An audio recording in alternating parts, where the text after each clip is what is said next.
Welcome, students. Today we are gathered here to understand a very important, easy, and interesting law, Kohlrausch law. Kohlrausch ने क्या किया, ये कैसे discovery हुई? हुआ ये कि उन दिनों स्ट्रॉन्ग इलेक्ट्रोलाइट की मोलार कंडक्टिविटी को कैलकुलेट करना इजी हो रहा था. पर जब वीक इलेक्ट्रोलाइट की बारी आई तो वीक इलेक्ट्रोलाइट के मोलार कंडक्टिविटी को कैलकुलेट करना लगभग लगभग नामुमकिन सा था. तो कॉलरॉश लॉ ने कई सारे एक्सपेरिमेंट्स किए और ये specially for weak electrolyte he gave this law. उन्होंने क्या किया, एक्सपेरिमेंट उन्होंने क्या किया, कई सारे NaCl और KCl, ये क्या है हमारा स्ट्रॉन्ग इलेक्ट्रोलाइट. जब उन्होंने इन दो सॉल्यूशंस के मोलार कंडक्टिविटी कैलकुलेट की तो पता पड़ा Cl की जो मोलार कंडक्टिविटी है वो दोनों ही सॉल्यूशंस में अलग अलग है. कैलकुलेट करने पर पता पड़ा क्लोरीन की जो मोलार कंडक्टिविटी है इनफाइनाइट डाइल्यूशन पर वो आई 76.3. इसी तरीके से इन्होंने दूसरे दूसरे एक्सपेरिमेंट्स किए. उन्होंने और एक्सपेरिमेंट्स क्या किए, इसमें इन्होंने क्या किया कि कैटायंस सेम रख दिए, जैसे NaBr और NaCl. अब यहाँ पर क्या था, कैटायंस सेम थे और एनायंस अलग थे. यहाँ पर जब उन्होंने इन दोनों सॉल्यूशन के कैटायंस और एनायंस के मोलार कंडक्टिविटी को कैलकुलेट किया इनफाइनाइट डाइल्यूशन पर तो मालूम हुआ कि सोडियम की जो मोलार कंडक्टिविटी है वो इनफाइनाइट डाइल्यूशन पर वो सेम थी. और कैलकुलेट करने पर पता लगा कि जो सोडियम की जो मोलार कंडक्टिविटी थी eight infinite dilution it was 50.11. ये भी इनफाइनाइट डाइल्यूशन है. ये हुई 50.11. अब मान लीजिए हमको NaCl सॉल्यूशन की मोलार कंडक्टिविटी कैलकुलेट करनी है तो हम क्या करेंगे, इस वाले एक्सपेरिमेंट का Na और इस वाले एक्सपेरिमेंट का Cl, यदि हम इन दोनों कैटायंस और एनायन को ऐड कर देंगे तो हमको NaCl की मोलार कंडक्टिविटी इनफाइनाइट डाइल्यूशन पर मिल जाएगी. यही तो है, यही इनका लॉ है. NaCl का क्या हुआ, molar conductivity eight infinite dilution of Na plus plus Cl हमने दूसरे एक्सपेरिमेंट से लिया है. जब हम इन दोनों के वैल्यू को ऐड कर देंगे तो हमको इस NaCl की मोलार कंडक्टिविटी मालूम पड़ जाएगी. इन वैल्यूज़ को जब हम यहाँ रखेंगे तो द सेम इस तरीके से हम NaCl की मोलार कंडक्टिविटी इनफाइनाइट डाइल्यूशन पर कैलकुलेट कर सकते हैं. So now according to Kohlrausch law, this is the definition of Kohlrausch law.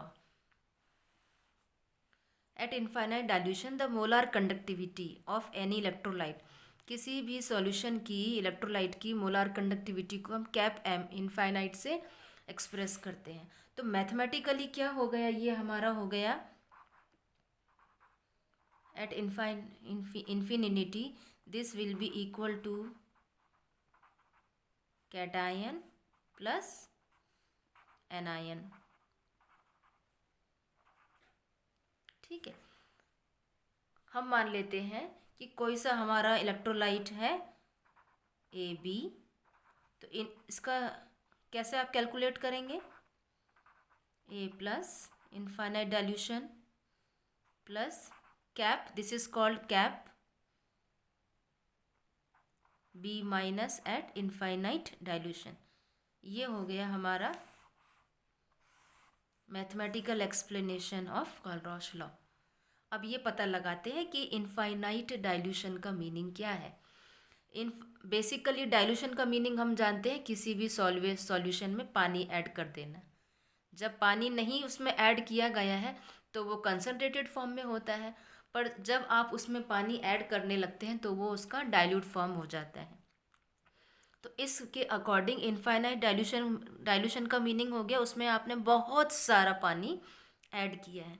But scientifically what is infinite dilution, let us understand it here. कोई सा हमारे पास सॉल्यूशन है, हम मान लेते हैं उसको हम वी में एक्सप्रेस कर रहे हैं, और हम मान लेते हैं उसकी मोलार कंडक्टिविटी कितनी है। तो हमारे पास जो सॉल्यूशन है हमने मान लिया है कि वो है हमारे पास 1 ml, जो वॉल्यूम है वो 1 ml है। जब 1 ml का हमारा सॉल्यूशन है तो कैलकुलेट करने पर पता लगा उसकी मोलार कंडक्टिविटी हम मान लेते हैं फॉर एन एग्जाम्पल 4.1। अब क्या किया हमने, इसको डाइल्यूट किया। ऑन डूइंग डाइल्यूशन हम उसको डाइल्यूट करते चले जा रहे हैं। हमने उसमें 1 ml वाटर ऐड किया तो वो बन गया आपका 2 ml। वो जो वॉल्यूम अब कितना हो गया 2 ml। जब 2 ml वॉल्यूम की आपने मोलार कंडक्टिविटी कैलकुलेट की तो वो मिली 4.2। ये क्यों बढ़ी? क्योंकि हमको मालूम है जितना हम वॉल्यूम बढ़ाते हैं उसी के अकॉर्डिंग उसकी मोलार कंडक्टिविटी भी बढ़ती है। क्योंकि हम यहाँ वॉल्यूम बढ़ा रहे हैं तो मोलार कंडक्टिविटी भी उसकी बढ़ेगी। अब हमने क्या किया 3 ml हो गया 1 ml ऐड करने पर, तो मोलार कंडक्टिविटी हो गई 3। इसी तरीके से जब हम करते चले गए तो 10 ml जब जब हमने किया तो ये हो गया आपका 5.0 मोलार कंडक्टिविटी। फिर हमने फिर 1 ml ऐड किया तो दिस बिकम्स अवर 11 ml। और 11 ml पे जो मोलार कंडक्टिविटी आई आपके इस वॉल्यूम की वो थी आपकी 5.1। हमने फिर 1 ml solution 1 ml water add किया, this becomes 12 ml। 12 ml add हुआ है आपका टोटल वॉल्यूम, तो मोलार कंडक्टिविटी अकॉर्डिंग होना चाहिए 5.2, पर क्या हो गई इसमें कोई चेंज नहीं हुआ, ये रह गई 5.1। फिर हमने चेक किया कि हो सकता हो पानी कहीं कम मिल गया हो, हमने फिर से 1 ml ऐड किया, दिस बिकम्स 13 ml। पता लगा मोलार कंडक्टिविटी में कोई चेंज नहीं हुआ। तो what is infinite dilution? The point where molar the point of dilution where there is no change in molar conductivity of the solution।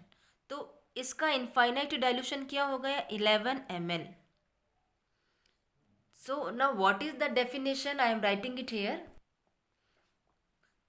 Infinite dilution is the volume of dilution where cap m or molar conductivity or becomes saturated means अब ये इसके आगे नहीं बढ़ेगी। तो इस point को हम कहते हैं उस the volume of that dilution is called as infinite dilution. अब यहाँ पर कहीं कहीं पर कैप एम इनफाइनाइट डाइल्यूशन को इस तरीके से भी शो किया गया है, और कहीं कहीं पर इसको ऐसे भी शो किया गया है 0। इसका मीनिंग क्या हुआ कि ये जो वैल्यू है this 0 means zero concentration, means zero concentration. तो ये दोनों ही चीज़ें सेम है। This inverted V is called as your cap and this is your M infinity cap m 0। So this is your infinite dilution. I hope you have understood it well in this video. In our next video we will be with the applications of Colrosh law. Colrosh law के इस application को कॉलरॉश law के इस application से इस कॉलरॉश के इस law के इतने सारे एप्लीकेशंस थे कि that this law becomes worldwide, है ना. Therefore it is the easiest and important part of electrochemistry, and I hope you have understood it well. Thank you for watching it.